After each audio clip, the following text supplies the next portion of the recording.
ಈ ಸಸಿ ಬೆಲೆ ದೊಡ್ಡದಾಗಿ ಮರ ಆಗಬೇಕು ಅಂದ್ರೂ 5-10 ವರ್ಷ ಆಗುತ್ತೆ. ಈ ಮರ ಆದ ಮೇಲೆ ಹೂ ಬಿಟ್ಟು ಕಾಯಿ ಬೆಳೆದು ದೊಡ್ಡದಾದ ಹಣ್ಣಾಗಬೇಕು. ಆಗ ನೀನು ಹಣ್ಣು ತಿನ್ನಬಹುದು. ಹೌದಾ? ಹಾಗಾದರೆ ಈ ಹಣ್ಣು ಬಿಡೋಕೆ 10 ವರ್ಷ ಆಗುತ್ತೆ. ಅದವರೆಗೆ ನೀವಿರಲ್ವಲ್ಲ ತಾತ, ಮತ್ತು ಯಾರು ತಿಂತಾರೆ?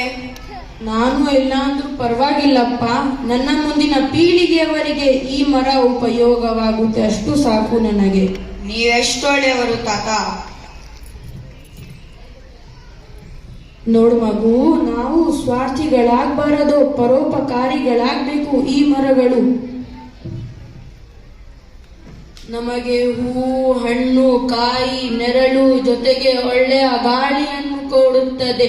ಗಾಳಿಯನ್ನು ಶುದ್ಧ ಮಾಡುತ್ತದೆ. ಜೊತೆಗೆ ಪ್ರಾಣ ಪಕ್ಷಿಗಳಿಗೆ ನೆಲೆಯಾಗಿದೆ. ಗಾಳಿ ಇಲ್ಲ ಅಂದ್ರೂ ನಾವು ಬದುಕೋಕೆ ಸಾಧ್ಯವೇ ಇಲ್ಲ ಮಗು. ಹಾಗಾಗಿ ನಾವು ಮನೆಗೊಂದು ಮರ ಬೆಳೆಸಬೇಕು. ಮನೆಗೊಂದು ಮರ, ಊರಿಗೊಂದು ವನ. ಕಾಡು ಬೆಳೆಸಿ ನಾಡು ಉಳಿಸಿ, ಹಸಿರೇ ನಮ್ಮ ಉಸಿರು. ಗಿಡ ಬೆಳೆಸಿ ನಾಡು ಉಳಿಸಿ. ನೋಡಿ ಸಾರ್ವಜನಿಕರೇ, ಗಿಡ ಬೆಳೆದರೆ ಮರ, ಮರ ಇದ್ದರೆ ಕಾಡು, ಕಾಡಿದ್ದರೆ ಮಳೆ, ಮಳೆ ಇದ್ದರೆ ಬೆಳೆ, ಬೆಳೆ ಇದ್ದರೆ ನಾವು ನೀವು. ಇಲ್ಲ ಅಂದ್ರೆ ನಾವು ಇಲ್ಲ, ನೀವು ಇಲ್ಲ. ದಯವಿಟ್ಟು ಮನೆಗೊಂದು ಮರ ಬೆಳೆಸಿ, ಜೀವ ಉಳಿಸಿ, ಪರೋಪಕಾರಿಗಳಾಗಿ. ಧನ್ಯವಾದಗಳನ್ನು.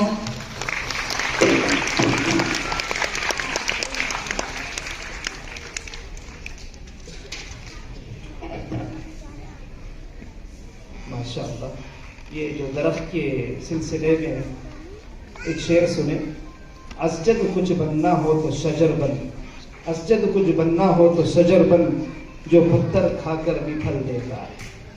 माशाअल्लाह, इन बच्चों ने दरख्त की अहमियत को आपके सामने रखा।